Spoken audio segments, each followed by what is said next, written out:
Hey everyone, welcome back to my channel. This is Heidi from My Reading Life, and I'm here today to film my Book Naturalist book review for our pick for the month of September. So in September, we have been reading Eating to Extinction, The World's Rarest Foods and Why We Need to Save Them by Dan Saladino.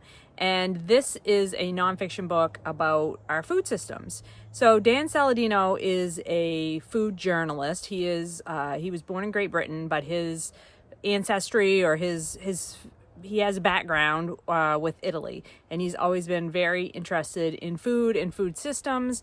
And for the work that he has done with like the BBC and other outlets, he had been going around the world and tracking down different foods that are becoming extinct or are at risk of becoming extinct. His main focus was trying to find these foods that humans have eaten for, hundreds or thousands of years and that are at risk of becoming extinct because either there's climate change happening in their habitat, or their habitat is being lost, or the food system, the global food system has encouraged, consolidation. And so farmers have, really gone to only one or two varieties of any particular crop, and that has led to mass reduction of the varieties of food that we eat in any given classification. And so his premise really was, why is the homogenization of the food system a problem for us? And he goes basically through that in several different categories of foods. So this book is organized into different sections, and the different sections are: part 1 is about wild foods, part 2 is cereals, part 3 is vegetables, 4 is meat, 5 is from the sea, 6 is fruit, 7 is cheese, 8 is alcohol, 9 is stimulants, and 10 is sweet.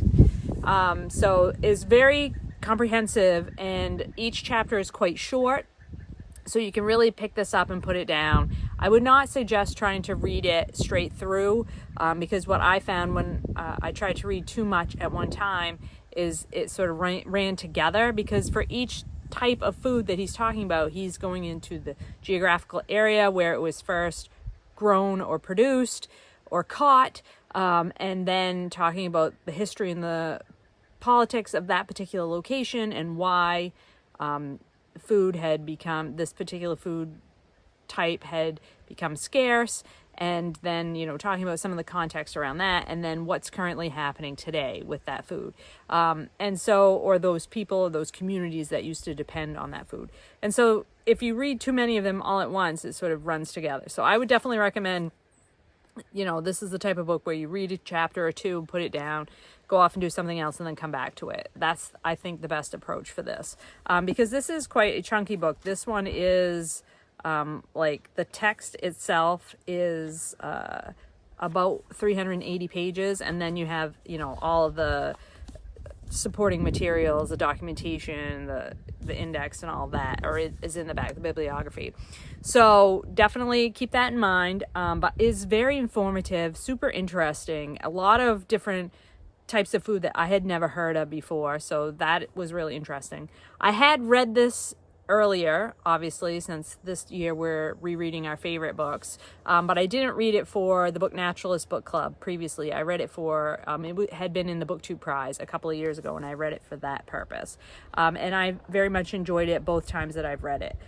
So I always like to read a little section of the book for us so that we can get an idea of what the author's writing type is like.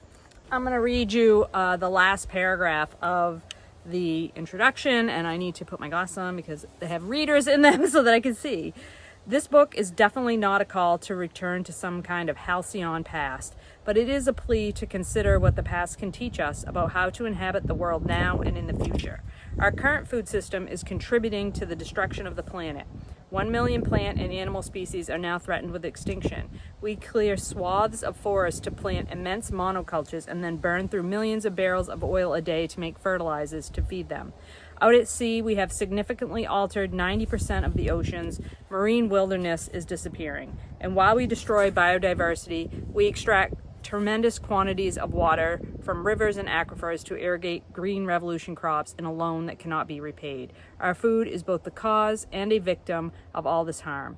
The productivity of a quarter of the land surface of the earth has been seriously compromised, hampering our ability to grow food. We are farming on borrowed time.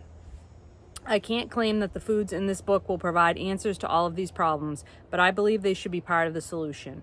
Bare barley, for example, is a food so perfectly adapted to the harsh environment of Orkney that no fertilizers or other chemicals are needed for it to grow. And it goes on from there and gives several examples of foods that could be used to recreate diversity or to save us from, a particular disease or fungus that happens to our monocultures and then makes those monocultures unable to be grown and that sort of thing. So definitely an interesting book. Learned a lot from it. So would recommend, if this is one that you have not yet picked up, if you're interested in our food systems and how the way we grow and produce food is impacting biodiversity of the earth today, this one's a really good one to pick up. In October, we will be reading Lab Girl by Jahren. This memoir is one of my favorite nature nonfiction books of all time. I absolutely adore this book, about a female scientist who describes her journey to creating her own lab and how that impacts her life and the lives of the people around her. Just absolutely fabulous. Hope you will join us for reading this one in the month of October. If you did read Eating to Extinction with us in the month of September, please do let me know how you got on with it in the comment section down below. I'd be very interested to find out. I hope you're all doing well and finding some great books to read. I'll talk to you later.